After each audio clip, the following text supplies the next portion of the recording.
மகாபாரதத்துல மிகப்பெரிய வில்லன் யார்? இந்த கேள்வியை கேட்டா நம்மள பலர் சொல்லும் முதல் பெயர் துரியோதனன். ஆனா ஒரு நிமிடம், அவன் வெறும் வில்லன் மட்டும்தானா? தனக்கு அவமானம் ஏற்பட்ட போது அதை வாழ்நாள் முழுவதும் மறக்காதவன். அதே நேரத்துல உலகமே கர்ணனை அவமானப்படுத்திய போது அவனுக்காக எழுந்து நின்ற நண்பன். பீமனை எதிர்த்து நிற்கும் அளவுக்கு வலிமையான கதாயுத வீரன். தனது நண்பனுக்காக அரச பதவியை கொடுத்தவன். ஆனா அதே துரியோதனின் பொறாமையும் பிடிவாதமும் அதிகார ஆசையும் இறுதியில அவனுடைய குடும்பத்தை அழிச்சது. துரியோதனன் எப்படி இப்படிப்பட்ட மனிதனா மாறினான்? அவனுடைய பிறப்பிலிருந்து ஆரம்பிக்கும். அஸ்தினாபுரத்தின் அரசனான திருதராஷ்டிரனுக்கும் காந்தாரிக்கும் குழந்தை பிறக்க வேண்டும் அப்படின்னு மிகப்பெரிய ஆசை இருந்துச்சு. வியாசருடைய அருளால காந்தாரி கர்ப்பம் அடைந்தாங்க. ஆனா நீண்ட காலமாகியும் குழந்தை பிறக்கல. இதற்கிடையில குந்திக்கு யுதிஷ்டர் பிறந்தார் அப்படிங்கிற செய்தி காந்தாரிய வந்தடைது. தனக்கு முன்பாக குந்திக்கு வாரிசு பிறந்து விட்டதை அப்படிங்கிற வேதனையில காந்தாரி மனமுடிச்சு போறாங்க. பின்னர் அவரிடமிருந்து இயல்பான குழந்தை வருவதற்கு பதிலாக ஒரு மிகப்பெரிய சதி பிண்டம் வந்து விழுந்ததாக மகாபாரதம் கூறுகிறது. வியாசர் அதை 100 பகுதிகளாக பிரிச்சு நெய் நிறுவப்பட்ட குடங்கள்ல வைக்கிறாரு. மேலும் ஒரு பகுதியை ஒரு பெண் குழந்தையா உருவாக்குறாரு. அந்த 100 குழந்தைகள்ல முதலில் பிறந்தவன் தான் துரியோதனன். பெண் குழந்தை தான் யுதிஷ்டர். துரியோதனன் பிறக்கும் போதே பல அவசகுணங்கள் ஏற்பட்டுச்சு அப்படின்னு மகாபாரதத்துல சொல்லப்படுது. அப்போது விதுரர் உள்ளிட்ட சிலர் இந்த குழந்தையால் குரு வம்சத்திற்கு அழிவு ஏற்படலாம் அப்படின்னு திருதராஷ்டிரனை உச்சரிச்சதா சொல்லப்படுது. ஆனா ஒரு தந்தையா தனது முதல் மகனை எப்படி கைவிட முடியும்? திருதராஷ்டிரன் மறுத்து விட்டாரு. அங்கேதான் மகாபாரதத்தின் மிகப்பெரிய பகைக்கான விதையும் முளைக்க ஆரம்பிக்குது. பாண்டவர்களும் கௌரவர்களும் ஒன்றாவே வளர்ந்து வர்றாங்க. ஆனா சிறு வயதிலிருந்தே பீமன் மிகவும் பலசாலி. விளையாடும் போது கூட கௌரவர்களை எளிதாக தோற்கடிப்பான். சில நேரங்கள்ல தனது உடல் பலத்தால அவங்களை கடுமையா தொந்தரவு செய்ததா மகாபாரதத்துல சொல்லப்படுது. இதனால துரியோதனனுக்கு பீமன் மீது பயமும் வெறுப்பும் வளர ஆரம்பிக்குது. இவன் உயிரோடு இருந்தால் ஒரு நாள் நமக்கு மிகப்பெரிய ஆபத்தாக மாறுவான் அப்படின்னு துரியோதனன் நினைச்சு ஒரு கொடூரமான முடிவை எடுக்கிறான்.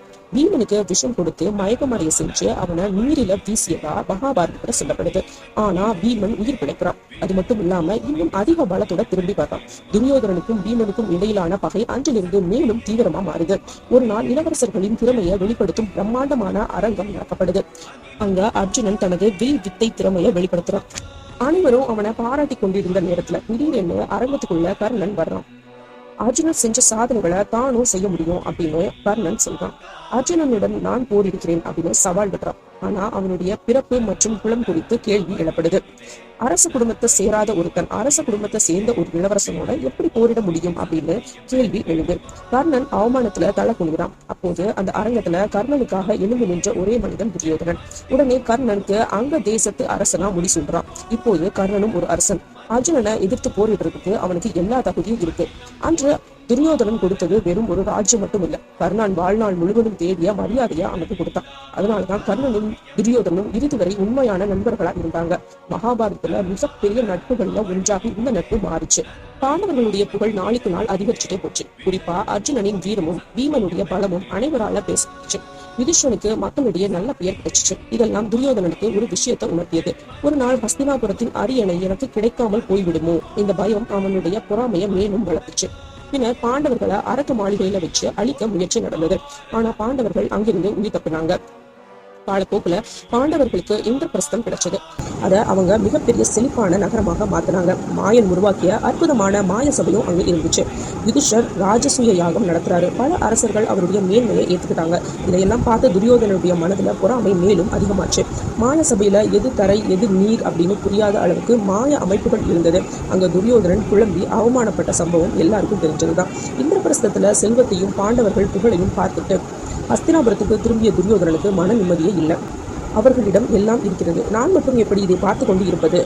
அந்த பொறாமை அடுத்து மிகப்பெரிய அழிவுக்கு காரணமா மாறிச்சு. துரியோதனுடைய மாமனான சகுனி சூதாட்டத்துல மிகவும் திறமை வாய்ந்தவன். யுதிஷ்டனுடைய சூதாட்டத்தின் மீது இருந்த பலவீனத்தை பயன்படுத்தி அவனுக்கு முடிவு கட்டணும் அப்படின்னு இவங்க எல்லாரும் திட்டம் போடுறாங்க. யுதிஷ்டனை சூதாட்டத்துக்கு அழைக்கிறாங்க. ஒன்றன் பின் ஒன்றாக செல்வம், ராஜ்யம், சகோதரர்கள், தன்னை, இறுதியில் திரௌபதியையும் பணயம் வைத்து அனைத்தையும் இழக்கிறாரு யுதிஷ்டர். அதன் பிறகு நடந்ததுதான் மகாபாரதத்தின் மிக அவமானகரமான சம்பவங்கள்ல ஒன்று. திரௌபதி அரசபைக்கு அழைத்து வரப்படுறா. அங்கே நடந்த அவமானம் பாண்டவர்களுடைய மனசுல அழிக்க முடியாத காயமா மாறுது. பீமன் அங்க பயங்கரமான சபதங்களை எடுத்தான். அந்த நாள்ல குருஷேத்திர போருக்கான பாதை தெளிவாக அமைஞ்சிச்சு. சூதாட்டத்துடைய விளைவாக பாண்டவர்கள் வனவாசத்துக்கு போறாங்க. 12 ஆண்டுகள் வனவாசம், 1 ஆண்டு அஞ்ஞாதவாசம். அந்த காலம் முடிஞ்சதுக்கு அப்புறமா அவங்க ராஜ்யத்தை திருப்பி கேட்டாங்க. ஆனா துரியோதனன் மறுத்தான். போர் வேண்டாம் அப்படிங்கிறதுக்காக கிருஷ்ணர் தானே சமாதான தூதராக ஹஸ்தினாபுரத்துக்கு போறாரு. பாண்டவர்களுக்கு முழு ராஜ்யத்தை கொடுக்க வேணாம், குறைந்தபட்சம் 5 கிராமங்களையாவது கொடுங்க அப்படின்னு சமரச முயற்சிகள் நடந்தது. ஆனா துரியோதனன் தனது நிலைப்பாட்டிலிருந்து பின்வாங்கவே இல்லை. அவனுடைய பிடிவாதம் இப்போது உச்சத்தை அடைஞ்சிருந்தது. போர் உறுதியானதுக்கு அப்புறமா இரு தரப்பினரும் ஆதரவை தேட ஆரம்பிச்சாங்க. அர்ஜுனனும் துரியோதனனும் கிருஷ்ணரிடம் போறாங்க. கிருஷ்ணர் ஒரு தேர்வை கொடுக்கிறாரு. ஒரு பக்கம் ஆயுதம் ஏந்தாமல் போரில் கலந்து கொள்ளும் கிருஷ்ணர், மற்றொரு பக்கம் அவருடைய மிகப்பெரிய நாராயண் சேனை. துரியோதனன் சேனையை தேர்ந்தெடுத்தான், அர்ஜுனன் கிருஷ்ணரை தேர்ந்தெடுத்தான். தனக்கு மிகப்பெரிய படை கிடைத்து விட்டதா துரியோதனன் மகிழ்ச்சி அடைஞ்சான். ஆனா வரலாறு என்ன காமிச்சது தெரியுமா? சில நேரங்கள்ல ஆயிரக்கணக்கான வீரர்களை விட ஒரே ஒரு சரியான வழிகாட்டி மிகப்பெரிய சக்தி அப்படிங்கிறத உணர வச்சுச்சு. இங்க ஒரு விஷயத்த நம்ம மறந்துடக்கூடாது. துரியோதனன் வெறும் அரண்மனையில அமர்ந்து கொண்டு கட்டளையிட்ட அரசன் கிடையாது. அவன் மிகச்சிறந்த போர் வீரன். குறிப்பாக கதாயுத போர்ல அவன் அபாரமான திறமை கொண்டவன். பீமனும் துரியோதனனும் பலராமனிடம் கதாயுத போர் பயிற்சி பெற்றவங்க. பீமனின் மிகப்பெரிய பலம் அவனுடைய உடல் வலிமை. ஆனா துரியனிடம் வேகம், சமநிலை, பயிற்சி, கதாயுதத்தை கையாளும் நுணுக்கம் ஆகியவை இருந்துச்சு. அதனாலதான் இறுதியில பீமனுக்கு துரியோதனனை வீழ்த்துவது எளிதா இருக்கல. 18 நாட்கள் குருஷேத்திர போர். துரியோதனன் நினைத்ததை விட மிகப்பெரிய அழிவு ஏற்பட்டுச்சு. பீஷ்மர் வீழ்ந்தார், துரோணர் வீழ்ந்தார், அவனுடைய சகோதரர்கள் ஒவ்வொருவரா இறந்தாங்க. அவன் நம்பிய பல மாவீரர்கள் போர்க்களத்துல வீழ்ந்தாங்க. ஆனால் துரியோதனுக்கு ஏற்பட்ட மிகப்பெரிய அதிர்ச்சி, அவன் வாழ்நாள் முழுவதும் நம்பிய நண்பன் கர்ணன். கர்ணனும் அர்ஜுனனுடனான போர்ல உயிரிழக்கிறான். துரியோதனனுக்கு அது வெறும் ஒரு வீரனின் மரணம் அல்ல, தன்னை ஒருபோதும் கைவிடாத நண்பனுடைய மரணம். இப்போது துரியன் கிட்டத்தட்ட தனியாளாகி விட்டான். போர் இறுதி கட்டத்தை அடைஞ்சது. கௌரவர்கள் படை கிட்டத்தட்ட முழுமையா அழிஞ்சு போச்சு. துரியோதனன் ஒரு ஏரிக்குள் சென்று மறைகிறான். பாண்டவர்கள் அவனை கண்டுபிடிக்கிறாங்க. இறுதியில முடிவு செய்யப்பட்டுச்சு. கதாயுத போர். எதிரில பீமன், துரியோதனின் வாழ்நாள் எதிரி. சிறு வயதில் தொடங்கிய அந்த பகை இப்போது இறுதி முடிவை நோக்கி வந்துட்டு இருக்கு. இருவரும் கதாயுதங்களோட மோத ஆரம்பிச்சாங்க. பீமனிடம் அபாரமான உடல் பலம், துரியனிடம் மிகச்சிறந்த கதாயுத பயிற்சி. போர் கடுமையா நடந்தது.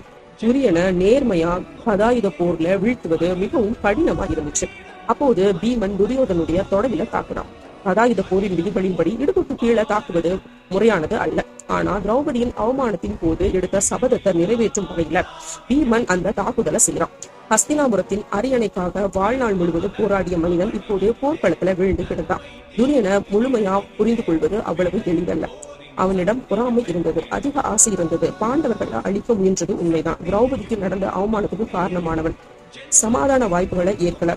அவனுடைய பிடிவாதம் மிகப்பெரிய யுத்தத்துக்கு காரணமா மாறிச்சு. ஆனா அதே மனிதனிடம் வேறு சில குணங்களும் இருந்துச்சு. அவன் மிகச்சிறந்த கதாயுத வீரன், தன்னுடைய தரப்புல இருந்தவங்களை மதிச்சவன்.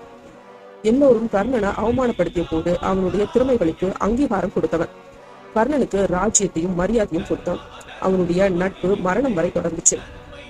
அதனாலதான் துரியோதனன் என்ற கதாபாத்திரத்தை ஆயிரக்கணக்கான ஆண்டுகள் கடந்தும் இப்பவும் நம்ம பேசிட்டு இருக்கிறோம். ஒரு மனிதனிடம் எவ்வளவு திறமை இருந்தாலும், எவ்வளவு வலிமை இருந்தாலும், எவ்வளவு நல்ல நண்பர்கள் இருந்தாலும், பொறாமையும் பிடிவாதமும் அவனுடைய முடிவுகளை ஆட்கொண்டா அவனிடம் இருக்கும் அனைத்தையும் இழக்க நேரிடலாம். அப்படிங்கிறதுக்கு துரியோதனுடைய வாழ்க்கை மிகச்சிறந்த உதாரணம். ஆனா இப்போது ஒரு கேள்வி உங்களிடம் கேட்கிறேன். துரியோதனன் முழுமையான வில்லனா, அல்லது அவனுடைய நல்ல குணங்களை அவனுடைய பொறாமையும் அதிகார ஆசையும் அழிச்சிருச்சான்? உங்களுடைய கருத்துக்களை கமெண்ட்ல பதிவு செய்யுங்க. நன்றி, வணக்கம்.